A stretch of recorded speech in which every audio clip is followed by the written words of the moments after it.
Nashville, help me welcome to the stage the captain of Crushers GC and the 2024 U.S. Open champion, Bryson DeChambeau!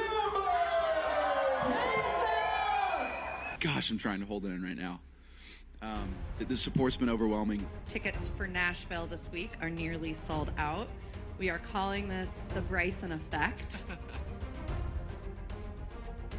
I mean, with how much support we have out here, and it's just the start, that's a testament to what Live Golf is and what the Crushers are doing, what our team's doing, and what we're trying to do for Nashville and places all across the globe. So super excited for the future of Live.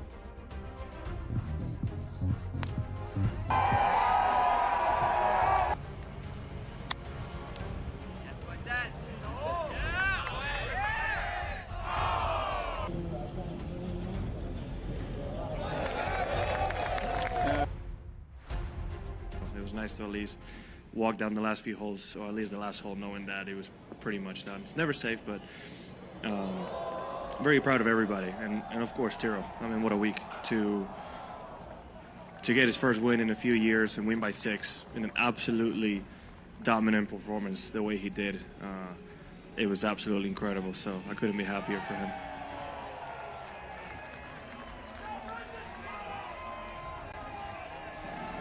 Certainly with not winning for 3.5 years, you kind of naturally question if you can do it again. So I'm just proud of myself to be able to get through that and play the way I did.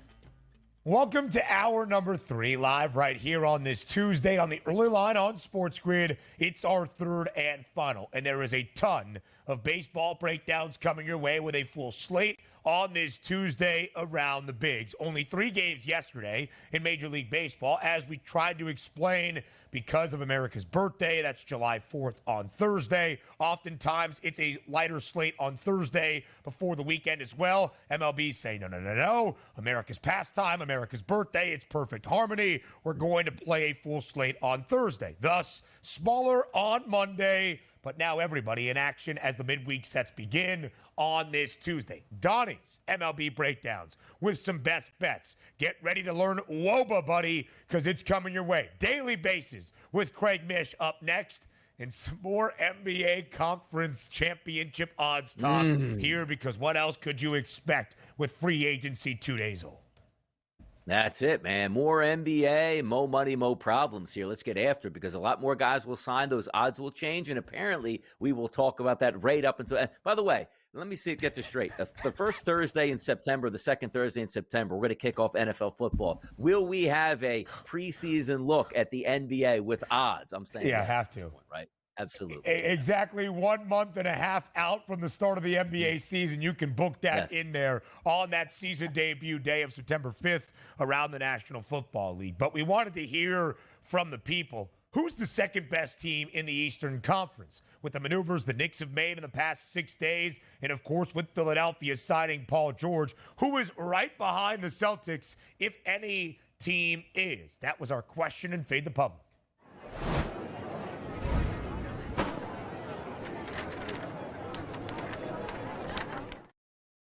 It is very clear that the Celtics, the champions of the NBA, hanging banner number 18 just about 2 weeks ago, are the NBA's best team and by far the best in the Eastern Conference.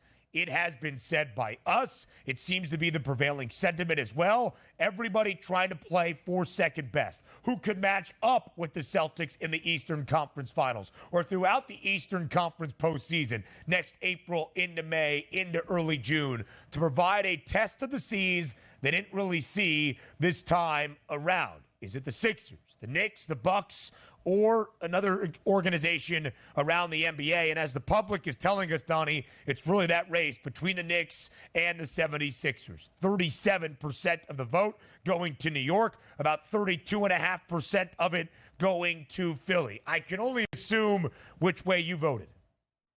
Yeah, but obviously I voted with the Philadelphia 76ers at this point, but it's not just because it's a hometown team or narrative here. I just truly believe if both of those teams line up fully healthy when they get there, the Sixers are the better team. Now, that's always going to be a question, and quite frankly, not just a question on the Sixers. And, well, of course, Joel Embiid is going to be injured. Well, look at the Knicks. Everybody was injured at the end of the regular season / playoffs for the New York Knicks. So maybe if they both get the dream scenario and stay somewhat healthy by making the playoffs next year, we'll get a pretty good run at the Boston Celtics. But I'm a little bit surprised because we do tend to forget quickly about how dominant the Milwaukee Bucks can be. But also, you take a look at Dame Lillard getting another year older, clearly not a happy camper being traded to Milwaukee other than, let's just say, Miami. And also, do you really trust a team that's going to be led by Doc Rivers, who seemingly were out of control during the second half of the season and couldn't get out of their own way? So there's a lot of perceived notions coming on the Bucks that, look, even if they're healthy, they're really talented, but I don't think they're going to be as good as the 76ers or the Knicks. So technically, I'm not surprised by the 19%,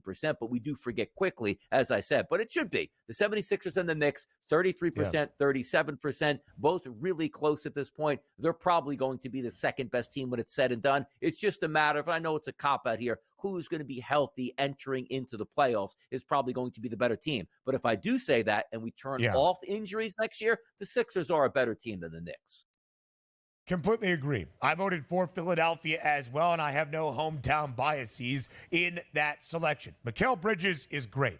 The Villanova Knicks are fantastic. The re-signing of OG Anunoby is great. I'm not even really all that concerned about the departure of Isaiah Hartenstein to Oklahoma City. I'm sure the Knicks will figure out what to do with Julius Randle. But even if Randle is in the fold, and even if he is not, I'm not exactly convinced that Mikal Bridges elevates the ceiling of the New York Knicks, beside maybe a second-round team for sure, and probably losing in 5 games to the Celtics in the Eastern Conference Finals. They have a great team. They are going to be balanced. They are going to be great on the defensive end of the floor, but Mikal Bridges is not necessarily a superstar that takes them into a different rung. Apron, that's a term that you will hear in the NBA offseason in terms of financials. If we're talking about aprons in terms of the odds, I don't really think it elevates the Knicks all that much.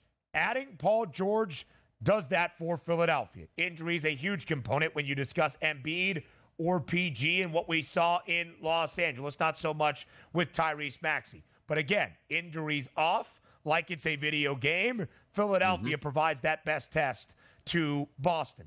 But when you look at postseason success, neither the Knicks or the Sixers really have it. The last time the Knicks even appeared in the Eastern Conference Finals, the year 2000.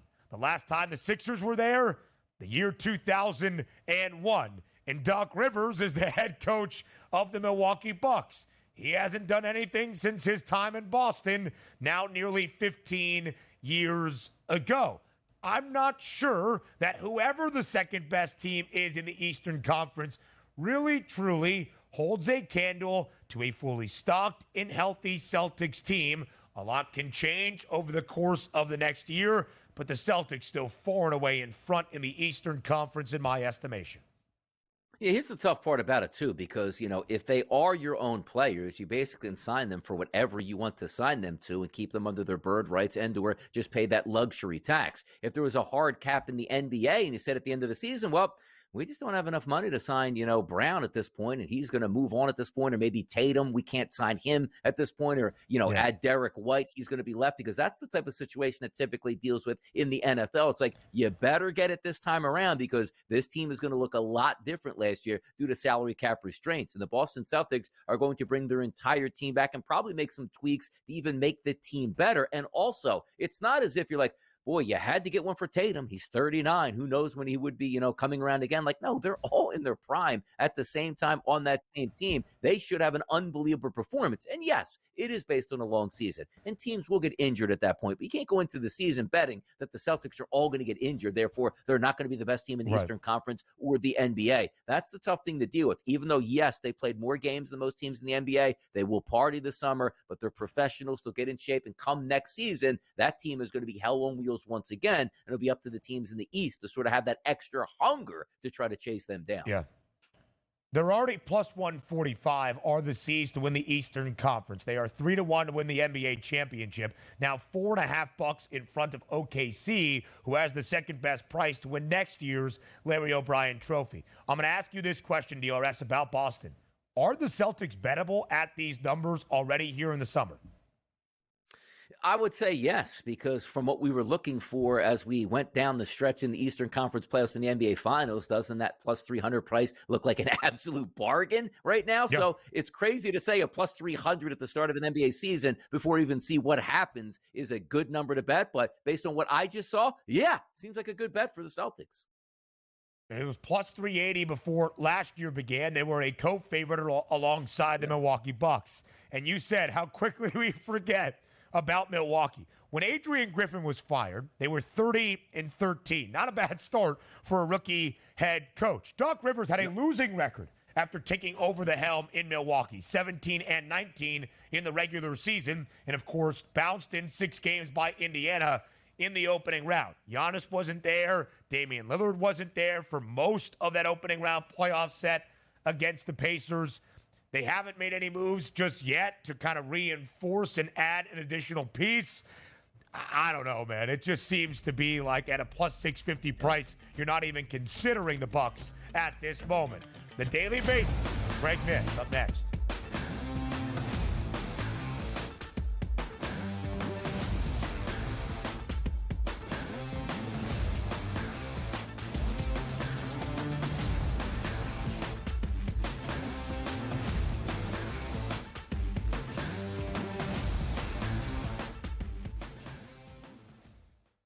SportsGrid, your 24/7 sports wagering network. Fantasy sports today. Can he be a guy that's really useful in your fantasy rotation? I think the answer is yes. Game time decisions. I'm going to lose the bet because he's injured again. Betting above the rim. He's got a broke J. That's all there is to it. He's got no confidence in that jump shot. My thing you've always heard me say on the network is you're either winning or you're rebuilding. In-game live all access. Wondering when that was going to happen, and the answer is it just Sometimes did. The bigger guy will have the advantage.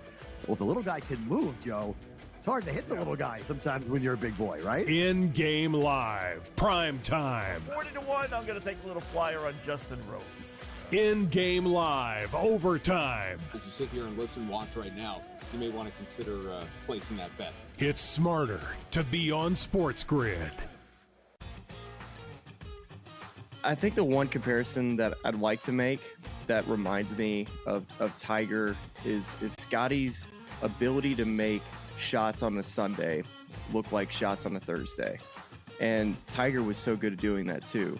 In the high pressure leverage moments, he didn't lose a step. You know, he was still able to hit it pin high. He's still knocking down flag sticks. He doesn't miss-hit it. Only on SportsGrid. The Bostonian versus the book.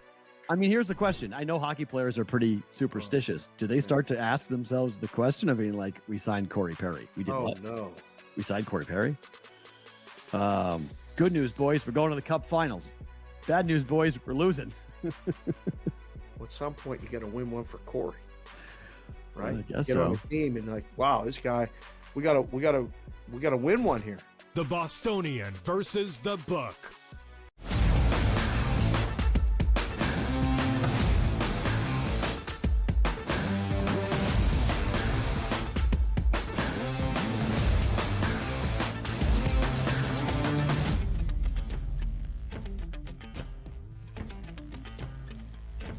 A full slate on this Tuesday around Major League Baseball. Exactly 2 weeks from today, it's the Midsummer Classic. That's the 2024 MLB All-Star Game in Arlington, where Craig Mish will be. So in the 2 weeks leading up to the break, a lot to figure out around the bigs. Craig Mish joins us here on this Tuesday, the host of Newswire, starting at 11 a.m. Eastern Time each and every weekday. Our MLB insider here on the grid as well. Craig, it feels like forever since you've been here on the show. We're glad to have you back.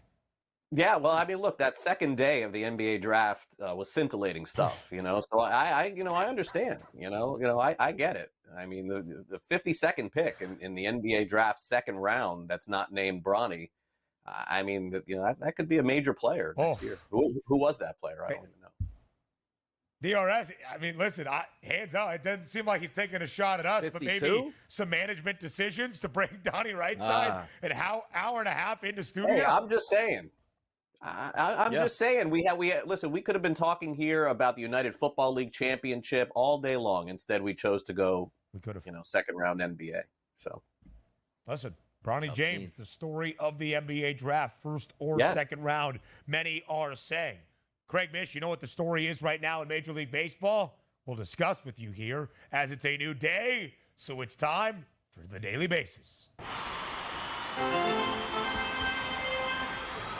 Craig! It's been a while since we've got to do that. Tropicana Field. That looks like Tropicana Field. When we took the graphic, it looks a little bit like it. I don't know. Graphic again. Not Lone Depot? Play it again. Play it again. Lone Depot. Let's see. That's kind of no like way. a drop. Yeah. I don't know. No, it's outdoors. Or is that like a very gray sky? Yeah. It was very overcast. Very overcast. It seemed like a game would not be played on that field. Anyway, as we do our jobs here, all right, here on the early line, we'll try to actually talk some baseball now. Craig, you could argue the hottest team in all the bigs, that's the Houston Astros. Winners yesterday up in Toronto 3-1. Make that 10 victories in the last 11 for the Stros. At the start of June, 8 games below 500. At the start of July and now into its second day, 2 games above 500 for the first time this year, 43 and 41. How did Houston flip the switch? Look, they're playing much better, hitting a little bit better, Ben. When I look up and down their lineup, it's still nowhere near as formidable as it was in the past. A lot of that has to do with Kyle Tucker not playing, obviously, but, no Correa, sometimes no Altuve. It just depends on the day for them, and they're still not scoring a lot of runs. So naturally, they're digging into their farm system and calling kids up, and they're getting good pitching. The bullpen seems to be a little bit solidified. But it does feel like maybe this is an Astros victory by default. That's not to take anything away from them. But the Texas Rangers have just been awful, And so the bottom of that division with Oakland, and I know LA's played a little bit better, but without those teams really in contention, it's kept the Astros in the game. And that's really all you can ask for. I'll be curious to see what they do in a few weeks. It's a dynamic where, again, this season, it looks like you could get a couple of playoff teams in the AL and the NL with just 83 or 84 wins, or maybe even less. So maybe Houston keeps alive and still has that shot. Yeah, plus 145 price now, Craig, to win the AL West, which is insanity. Talking about just where those Mariners were just a few short weeks ago, letting some other teams back into the equation. Let's get to some of the big, young, bright spots here in Major League Baseball. What could be James Wood's debut yesterday with the Nationals. How about this? Does get a base hit, does get a walk. But let me ask you this question. The expectations coming up for Wood, and also, what are the expectations for him with the Nationals? Will he stay in the majors with them? He's arguably been one of the best hitters in all of minor league baseball the last couple of years. So, Donnie, it's an impossible question for me to answer as to whether or not he clicks immediately or he clicks in a month or 2 or 3 or even next season. Some guys come up, they're immediately fantastic. Others, it takes some time. Look, the expectation is that Wood will be good right away, and they also have a lot of other young kids coming on the way too. Dylan Cruz is another one that they got in that Juan Soto trade. I think the bottom line, when you look at it, it maybe isn't as much Wood as it's the fact that it was so unpopular at the time when the Nationals traded Juan Soto.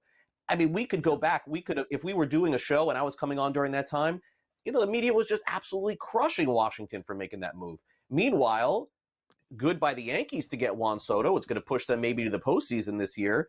But what are the Padres doing on a year-to-year basis, right? Like, it's really hard to figure out which direction they're going to go.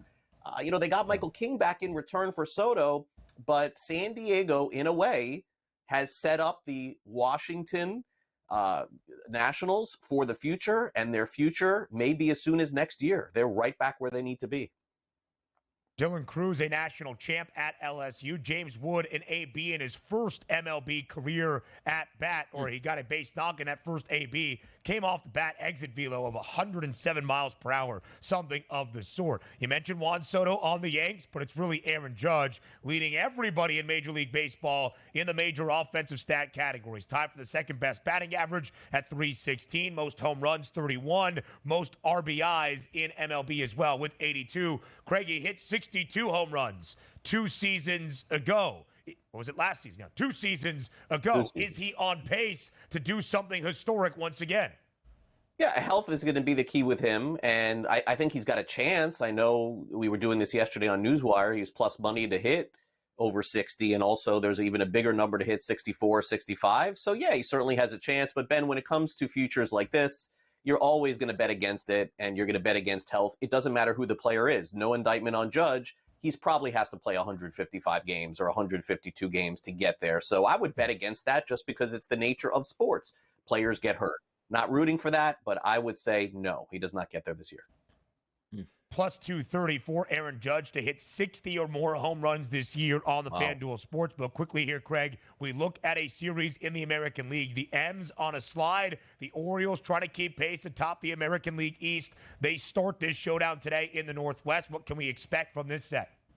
Yeah, tight game, I think, throughout. As you can see, 2 good pitchers, low total, 7.5, coin flip game. Not just going to throw a pick at anybody. All I have to say at this point about the Mariners is it is put up or shut up time here to make a deal in a couple of weeks. You got that fan base ready for the postseason. You're right there to get in. This has to be the team to get aggressive, I think, at the deadline. Craig Mish, we appreciate the time here on this Tuesday on the daily basis.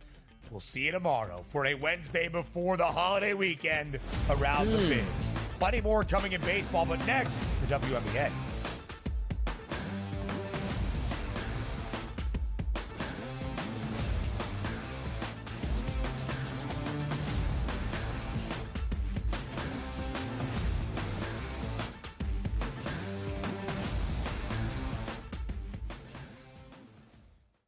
SportsGrid, your 24/7 sports wagering network. Fantasy sports today. Can it be a guy that's really useful in your fantasy rotation? I think the answer is yes. Game time decisions. I'm going to lose the bet because he's injured again. Betting above the rim. He's got a broke J. That's all there is to it. He's got no confidence in that jump shot. My thing you've always heard me say on the network is you're either winning or you're rebuilding. In-game live all access. Wondering when that was going to happen, and the answer is it just Sometimes did. the bigger guy will have the advantage. Well, if the little guy can move, Joe, it's hard to hit the little guy sometimes when you're a big boy, right? In-game live, prime time. 40-1, I'm going to take a little flyer on Justin Rose. In-game live, overtime. As you sit here and listen, watch right now, you may want to consider placing that bet. It's smarter to be on SportsGrid. I think the one comparison that I'd like to make that reminds me of Tiger is Scotty's ability to make shots on a Sunday look like shots on a Thursday. And Tiger was so good at doing that too. In the high pressure leverage moments, he didn't lose a step. You know, he was still able to hit it pin high. He's still knocking down flag sticks. He doesn't miss-hit it. Only on SportsGrid. The Bostonian versus the book. I mean, here's the question. I know hockey players are pretty superstitious. Do they start to ask themselves the question of being like, we signed Corey Perry? We did what? No. We signed Corey Perry? Good news, boys. We're going to the Cup Finals. Bad news, boys. We're losing.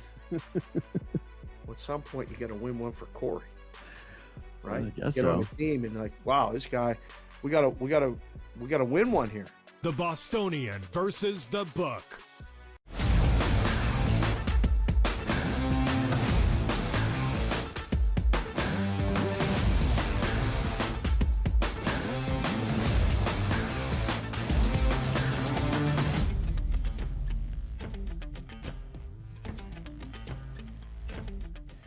A really big day in the WNBA. A 4-game slate. That's a quadruple header of WNBA action on the hardwood. And at 9 p.m. Eastern time tonight, we will learn who makes the WNBA All-Star team as well. So a lot will be at stake tonight.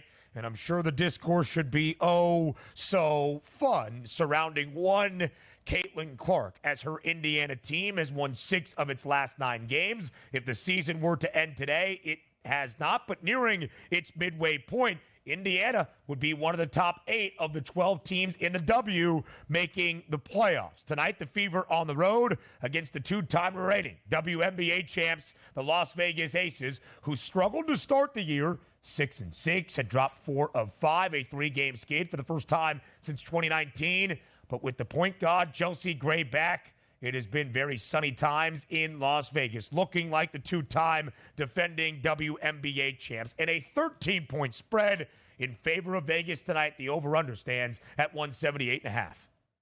Yeah, this is odd because you take a look at a 10-6 team and an 8-12 team. So you figure one team is going to be favored, and that's the Aces since they're at home, but by 2 touchdowns. Are we entering into the torture chamber tonight for the Fever? That's one to watch out because even though we understand the Aces don't have the best record in the WNBA, we figure them to be the best overall team in the WNBA and maybe coming into their own now because their starting lineup is getting back to being whole, but also playing much better are the Fever. If we were to take a look at this Fever in the first 5 to 6 games, Ben, of the season, going to take on the Aces in Las Vegas, it would be anticipated. I'm interested to see how a foregone conclusion game based on the spread actually turns out here because we saw some fight in the Fever in their last game on the road, taking on an opponent to come back here. Can we get that same type of effort? Because the one thing we know, all eyes are going to be on Caitlin Clark tonight out there in the desert. We'll see how it turns out. But my goodness, 13-point favorites here. Should be an easy victory. Let's see what the Fever and how much fight they have tonight.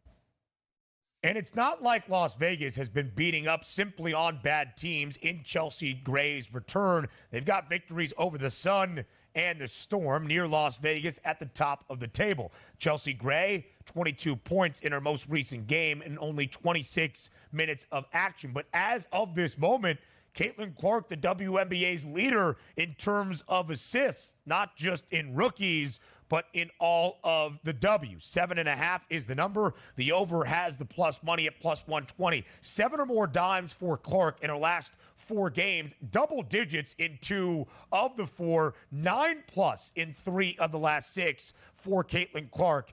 And nobody's better than A'ja Wilson at this moment, DRS. She is going to run away with the WNBA MVP award for the second time in the last 3 seasons. Yeah, and we take a look at those stat lines because we're so used to taking a look at it on an NBA statistic, which is based on prices of 220, 230, and 240 as totals in regular season basketball games. They're not nearly as high in the WNBA, but we still have A'ja Wilson averaging 27 and 11 every single game. Nuts. Clearly the best team in the WNBA. It's clearly the best team, and also for myself, the best player in the WNBA. So you take a look at the statistics and you try to ramp them up to other leagues. It doesn't match up. It just goes to show you how dominant she actually is in her own league. And you see the prices there, 27.5 for her points, 11.5 for her rebounds. Now minus 470 for A'ja Wilson to win the WNBA MVP hardware this season. Don't forget, we told you about that plus money price before the season got underway. Elsewhere around the W tonight, it's a rematch of the Commissioner's Cup final exactly 1 week later. Tonight, regular season action in Brooklyn between the Liberty and the Lynx. It was Minnesota winning outright as a 5.5-point underdog on Long Island last week for that Cup championship. Now a 6-point dog tonight against New York. Yeah, payback tonight. And also, you hit the nail on the head. This game is played at the Barclays Center, the true home court of the Liberty, as opposed to going out on Long Island. I think they take care of business tonight in the spread. Even if we're looking at around 6 to 7 points here, I think the Liberty handle their business and get that payback in style. Yeah.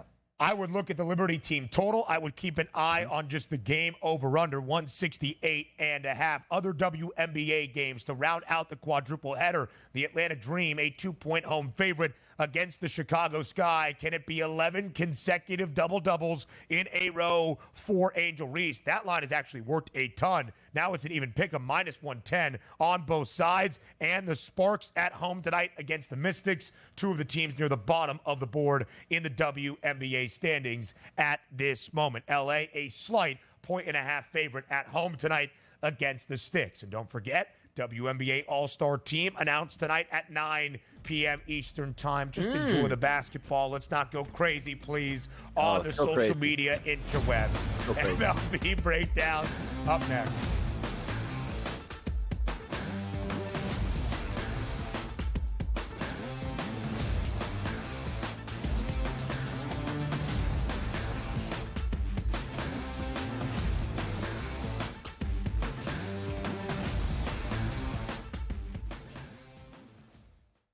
SportsGrid, your 24/7 sports wagering network.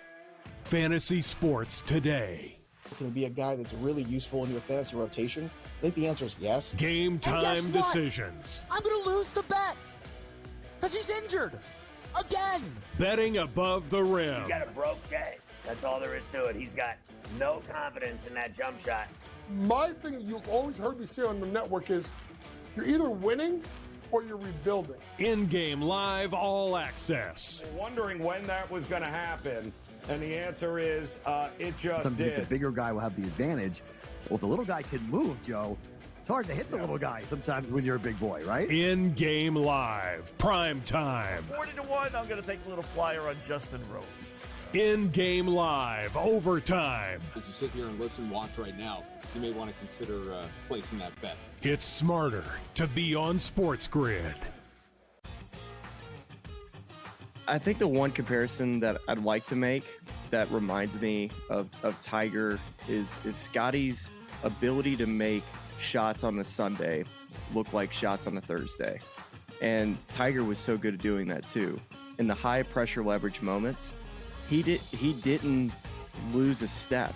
You know, he was still able to hit it pin high. He's still knocking down flag sticks. He doesn't miss-hit it. Only on SportsGrid. The Bostonian versus the book. I mean, here's the question. I know hockey players are pretty superstitious. Do they start to ask themselves the question of being like, we signed Corey Perry? We did what? No. We signed Corey Perry? Good news, boys. We're going to the Cup Finals. Bad news, boys. We're losing. At some point, you got to win one for Corey, right? I guess Get on so. the team and like, wow, this guy, we gotta win one here. The Bostonian versus the book.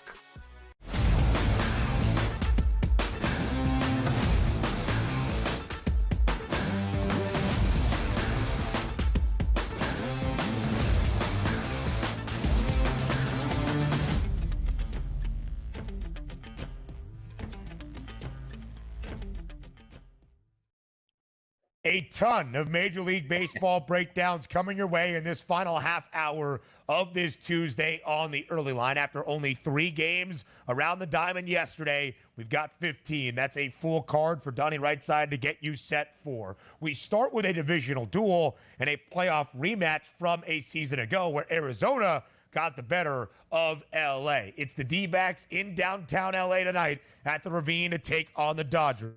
And the Dodgers expected to have a little payback here in the regular season. Greater than a $2 favorite, -205 for L.A. tonight, over under at 8.5. What do you like, DRS?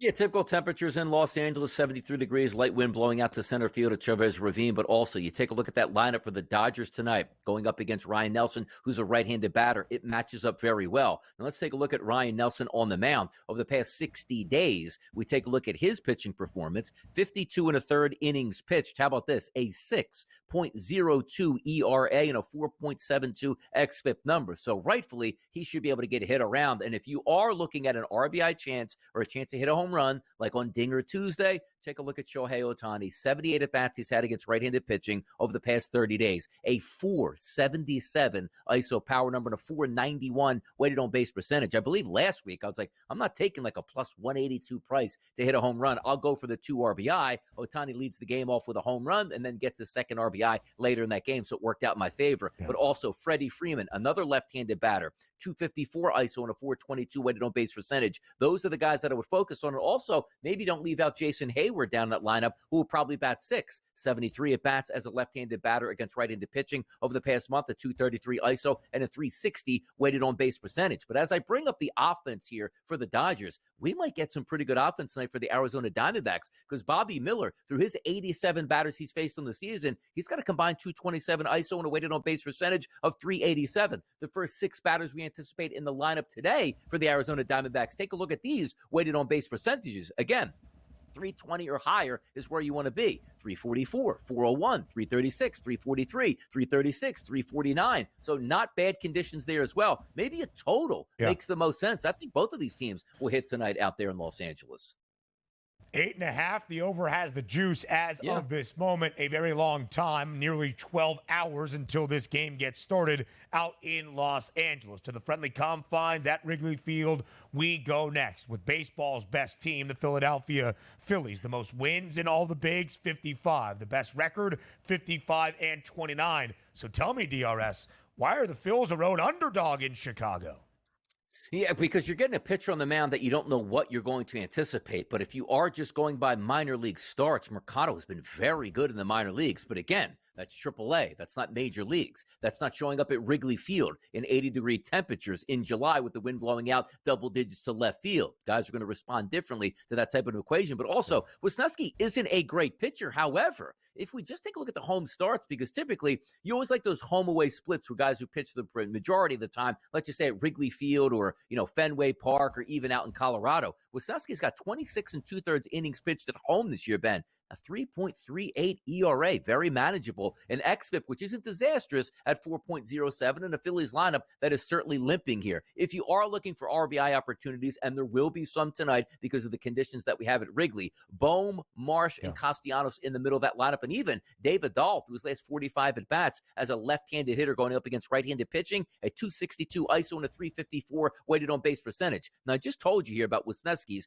3.38 ERA and a 4.07 xFIP number. The xFIP number is that analytical number that we like to take a look at. But let's take a look at what he's actually doing in game play here. Through his last 50 at-bats that he's faced, this is crazy. An ISO of 439 and a weighted on base percentage of 412. So basically those last 50 batters, it's like, you know what? First base, second base, third base, home run, whatever you want, you can come take this. It's an interesting spot for the Philadelphia Phillies, but I was ready, to be honest, Ben, on Sunday afternoon, down 6-2 to send that tweet out that said, I'll catch the Phillies in August. I'm not dealing with this. So it's hard for me to say, like, ooh, the Marlins should have taken 3 or 4 from the Philadelphia Phillies. Now I like them on the road with a guy who's probably never started a Major League Baseball game going up against the Chicago Cubs. It's hard to back this. So again, maybe we just go with an over in this situation.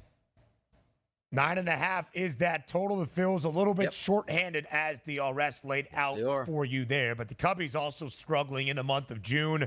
11-16 overall. They have dropped 6 of their last 8 now entering the month of July. Now we go to Atlanta, where the Philadelphia Phillies still have an 8-game advantage in the National League East over the Braves, despite Atlanta being a hefty home favorite today against the San Francisco Giants. Atlanta the better team, and Reynaldo Lopez the better pitcher. He is 6-2 this year with a 1.70 ERA, making the start for the Braves. That 1.70 ERA would be the best in MLB, but Reynaldo Lopez has thrown less than 80 innings, so he doesn't hit the minimum requirement as of yet. Still a strong starter and a strong price in favor of the Braves.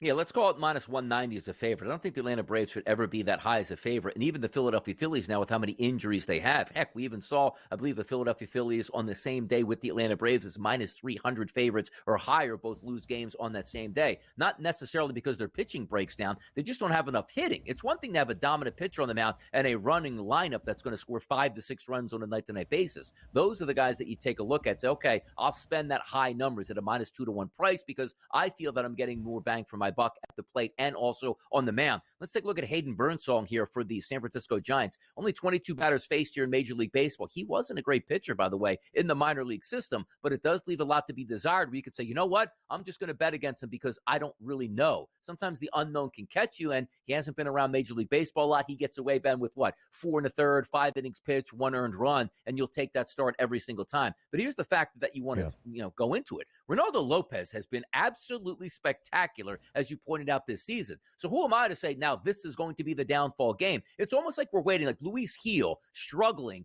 with the New York Yankees after being one of the most filthy pitchers in Major League Baseball. Aren't we waiting on that for Ronaldo Lopez? But you can't bet that way because even his analytical stats are still very good overall. A 1.11 over the last 60 days ERA, but still a 3.48 xFIP number, which is very manageable here. I do think Atlanta will win this game, but having said that, it's a game I'm going to bypass because I'm not laying that high of a price with Atlanta, and I'm not trusting a younger pitcher on the road in Atlanta today for the San Francisco Giants.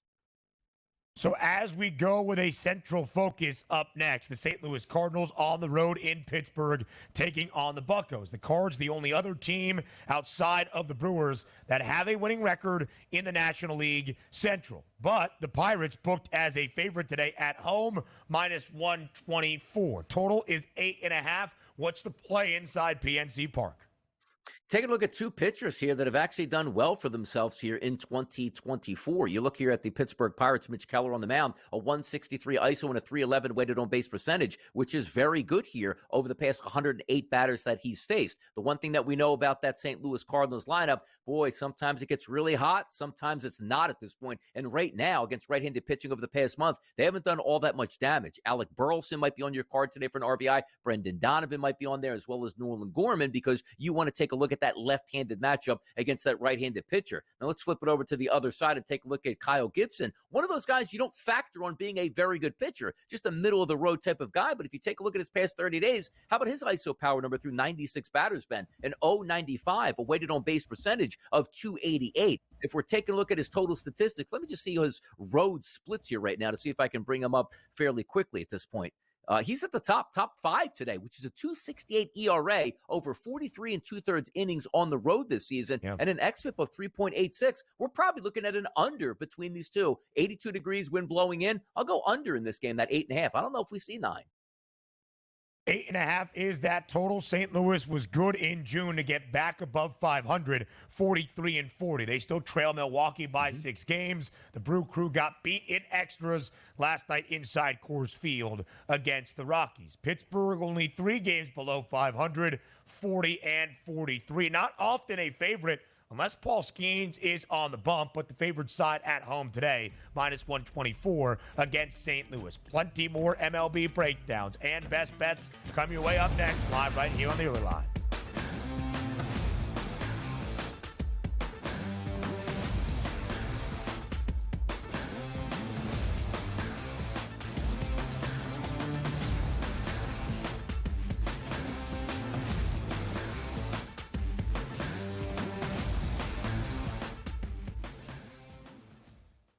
SportsGrid, your 24/7 sports wagering network. Fantasy sports today. Can he be a guy that's really useful in your fantasy rotation? I think the answer is yes. Game time what? decisions. I'm going to lose the bet because he's injured again. Betting above the rim. He's got a broke J. That's all there is to it. He's got no confidence in that jump shot. My thing you've always heard me say on the network is you're either winning or you're rebuilding. In-game live all access. Wondering when that was going to happen, and the answer is it just did. did. The bigger guy will have the advantage. Well, if the little guy can move, Joe, it's hard to hit the little guy sometimes when you're a big boy, right? In-game live, prime time. 40-1, I'm going to take a little flyer on Justin Rose. In-game live, overtime. As you sit here and listen, watch right now, you may want to consider placing that bet. It's smarter to be on SportsGrid. I think the one comparison that I'd like to make that reminds me of Tiger is Scotty's ability to make shots on a Sunday look like shots on a Thursday. And Tiger was so good at doing that too. In the high pressure leverage moments, he didn't lose a step. You know, he was still able to hit it pin high. He's still knocking down flag sticks. He doesn't miss hit it. only on SportsGrid. The Bostonian versus the Book. I mean, here's the question. I know hockey players are pretty superstitious. Do they start to ask themselves the question of being like, we signed Corey Perry? We did what? No. We signed Corey Perry? Good news, boys. We're going to the Cup Finals. Bad news, boys. We're losing. At some point, you got to win one for Corey, right? I guess Get on so. the team and like, wow, this guy, we gotta win one here. The Bostonian versus the Book.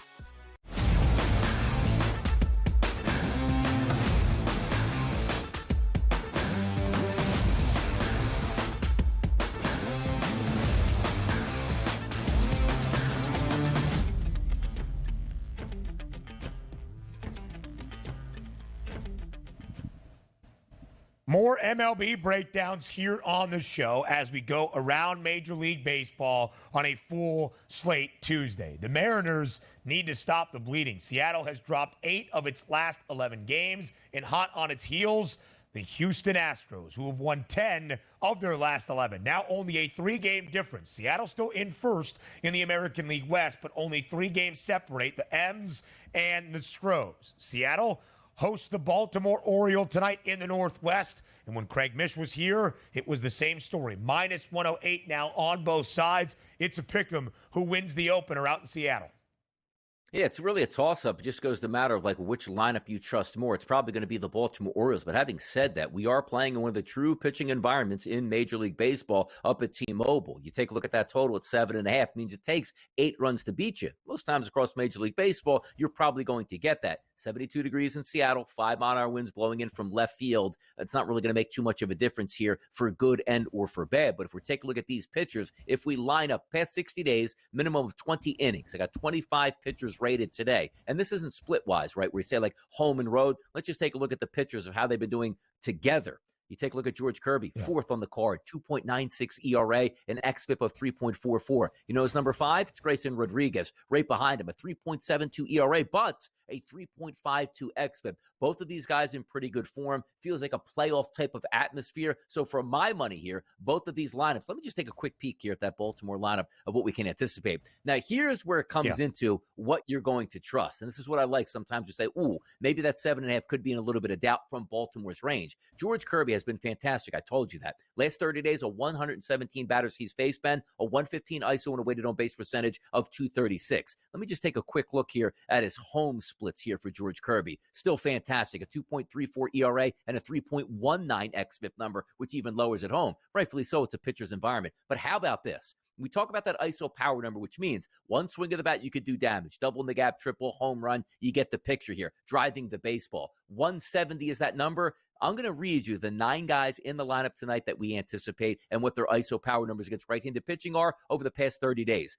Henderson, 370, Rutschman 203, O'Hearn 183, Santander 390, Kjerstad 538, Westberg 237, Kowser 255, Mullins 242, and Urias 217. Every single in the batter tonight absolutely mashes right-handed pitching. So I would have a lean here to the Baltimore Orioles, but still thinking this game possibly stays under the total. That's tough, though. That's as good a lineup as you're going to see just against a righty split for a baseball team over the past 30 days. Low total in that pitcher's ballpark, only 7 out in the Northwest, but maybe some RBI props to get us close to the over-under. Just across the parking lot from Arrowhead Stadium, where the United States men's national team had a disastrous Monday night, the Royals picked up play in the month of July at Kauffman Stadium, hosting the Rays. KCA home favorite tonight against Tampa. Both of these clubs, though, ended the month of June better than it began. KC won its final 2 series, including taking 3 of 4 from the red-hot Guardians this weekend against Cleveland. They had dropped 11 of 14 prior to their last 2. They've now won 5 of 7. The Rays hovering around 500 again, an even 42-42 mark entering July. What gives tonight in KC?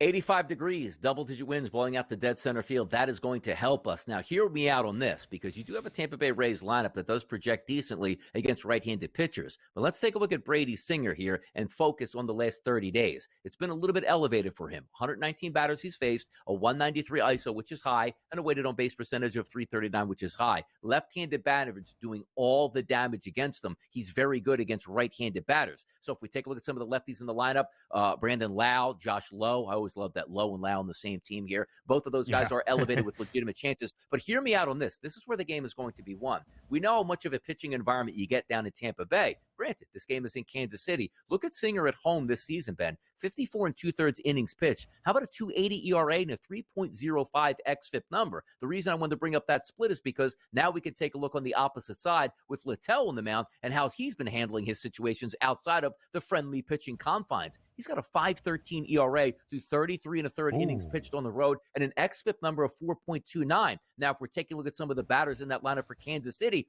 we got good ones here. How about this? 7 of the 9 batters today, all positives here with weighted on base percentage and ISO power numbers. Our guy Bobby Witt, 236 ISO, weighted on base percentage, 363. Vinny P, 213 ISO, 362 weighted on base percentage. My guy Michael Massey, even though it's only 12 at-bats that he's had against right-handed pitching since coming back off of the IL, a 364 ISO and a 415 weighted on base percentage. Hunter Renfroe, one of those guys you never hear from. How about this, Ben? 44 at-bats against right-handed pitchers over the past 30 days, a 395 ISO and a 494 weighted on base percentage. The Royals are the better play tonight. We'll probably get some runs and RBI opportunities aplenty from those Kansas City Royals. Pretty good looking squad tonight. Let's see the Pasquatch go big to start off July. Yeah, it would make my heart sing. The Kansas City Royals, of course, a member of the American League Central. 3 teams in the division, including KC, who is 8 games above 500, have a winning record. Cleveland in front, still by 6 games, 7-game lead over KC. That 6-game advantage over Minnesota. Good American League Central duel tonight in the Twin Cities. The Twins, a home favorite at -120, but on the other side, the American League Cy Young frontrunner, that's Tarek Skubal for Detroit. Sensational in his last start after 2 bad ones by Skubal's standards prior in June. In his last start last week against Philadelphia, 7 innings of shutout work, 7 Ks. He's 9-3 this year with a 2.32 ERA. What do you like tonight in Minnesota? Look, warm weather in Minnesota tonight, 76 degrees, 7-mile-an-hour winds blowing out in the pitcher's ballpark here. But here's the issue again that you're going to run up against. You take a look at that Minnesota Twins lineup that has been on fire against left-handed pitching over the past 30 days. Outside of Miranda, Jeffers, and Farmer, everybody else. I'm talking about 263, 450, 200, 471, 294, and 400 ISO power numbers against left-handed pitching over the past month. However, it's not just your standard left-handed pitcher, carbon copy. This is Tarek Skubal, one of the best pitchers in Major League Baseball. So you're going to have to iron that one out for yourself. The one thing I do know, Simeon Woods Richardson isn't a great pitcher, but that lineup he's going against for Detroit is absolutely terrible. Let's just say Tarek Skubal is in form tonight. This game probably is going to stay under the total.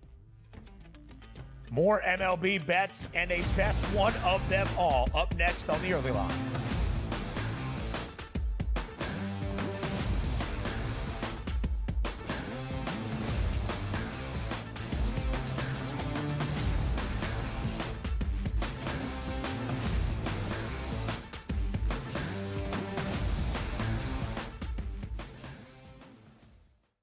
SportsGrid, your 24/7 sports wagering network. Fantasy sports today.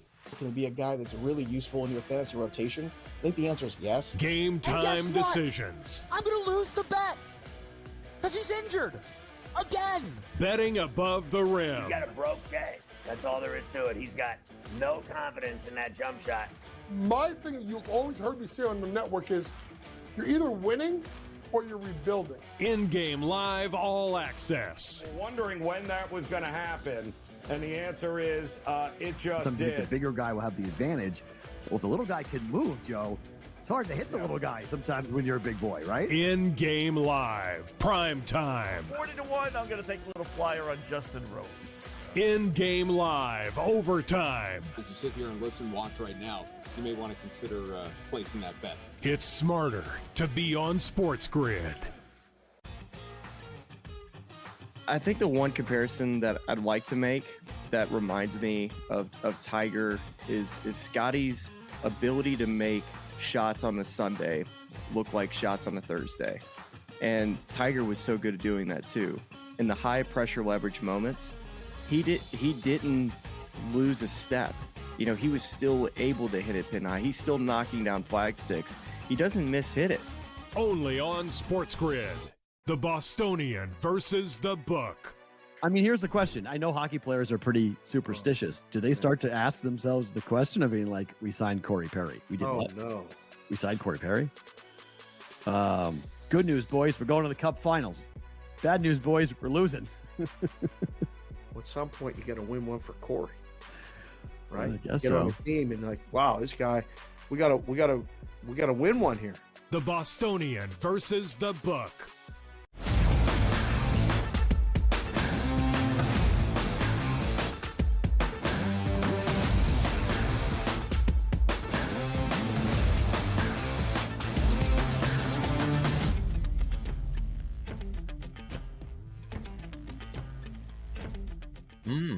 One final game to break down for you, but plenty on this Tuesday card around Major League Baseball. The San Diego Padres playing some really good ball to end out the month of June, now above 500. The only other team in the National League West outside of the Dodgers that has a winning mark. The Padres lost their final game in June against the Red Sox, unable to sweep the Boston Red Sox, but they have still won 9 of their last 11 entering July. Tonight, they get a team in Texas who was struggling to end out that month of June, trying to look like the World Series winners from a year ago. Virtual pick'em, Dylan Cease gets the start for San Diego. Nathan Eovaldi on the other side for Texas. Should be a good one in Arlington. What do you think happens? Yeah, what if I told you like Luis Arias is one of the worst hitters right now, projectable tonight, going up against Nathan Eovaldi? You wouldn't believe it, but there's some other guys that can really get after it, which includes Jackson Merrill. My goodness, the young center fielder batting from the left side. 58 at-bats he's had against right-handed pitching over the past month. How about if I gave you a 364 ISO and a weighted on-base percentage of 530? He probably will be in the mix. But if we're taking a look at the pitching matchup, technically it's pretty good here, and rightfully so on San Diego's side. If we just take a look at overall splits, take away home and away for the past 60 days, the number one pitcher on the card today, it's Dylan Cease at a 4.45 ERA. Say, how can that guy be the best? Because his xFIP number is 2.83, which means he's getting a lot of unluckiness, and you might be getting value now in Cease. So then you want to say, like, well, is he a better pitcher at home and away, and where are those splits going to affect him here? No, he's the number one pitcher on the card today in totality and also at home with an ERA of 3.66 and an xFIP number of 2.98. He's been really good. If we're taking away some of those road splits here with Nathan Eovaldi, climbs up a little bit. ERA number on the road this year through 28 and the third innings pitched. How about this? A 5.40. But his xFIP is a little bit lower at 4.22, but the pitching advantage with Dylan Cease at home at this point. If we're taking a look at that Texas lineup, it's not all that great. Outside of Josh Smith and Adolis Garcia, everybody else is below the median on ISO power number, for that matter, weighted on base percentage. So the better team for me on the mound and at the plate, it's going to be San Diego for me. I'll take Dylan Cease and San Diego money line here. I think the Padres get the edge in what is a very short price on that money line and very short distinction between the two sides. The Rangers scored 11 runs to avoid a sweep against Baltimore to end out that 4-game set in Camden. They only won one of those 4 games. Wyatt Langford, the rookie, hit for the first cycle this year in Major League Baseball for Texas. But they entered that game against the O's on a 6-game losing skid. To end out June, they dropped 11 of 16 games to the reigning World Series champs, the Rangers. It has not been a great title defense for Texas so far this season. 2 weeks exactly from today. That's the MLB All-Star Game, the Midsummer Classic. It is a 2-week stretch through July 4th weekend and all that follows to really figure things out with the trade deadline not all that far after the break at the end of this month of July. So before we say farewell and goodbye on this Tuesday, on July 2nd, we give you a best bet. It is time for Bye Bye Bye.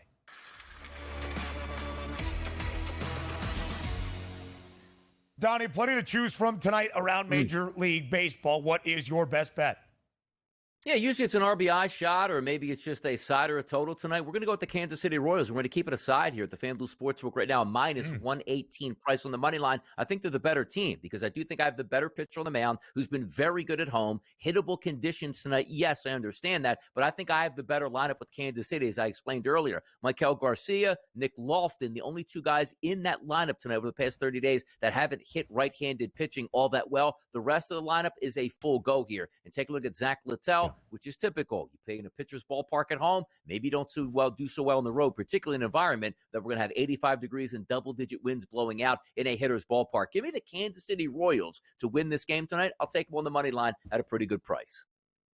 Love the look at minus 118. Love Brady Singer on the bump. And let's get our guy, Vinny Pasquantino, into the scorers book with an RBI or two tonight for Kansas City. Quadruple header in the WNBA tonight at 9 p.m. Eastern Time. The announcement of the 2024 WNBA All-Star team. If you make the All-Star team, but you're playing for Team USA in the Olympics, it will be USA versus the Olympic roster versus the rest of the WNBA All-Stars. I would expect to see Caitlin Clark get the starting nod tonight for Team WNBA. And then after that, she will play in Las Vegas tonight against the Aces. 7.5, the assist prop for Caitlin Clark. The over has plus money. Total for the game against Vegas, 179. The Aces a 13-point favorite. Las Vegas is going to cruise, but Caitlin Clark goes over 7.5 assists. He's Donnie. I'm Ben. We'll see you tomorrow, 8 a.m. Eastern Time here on the Early Line.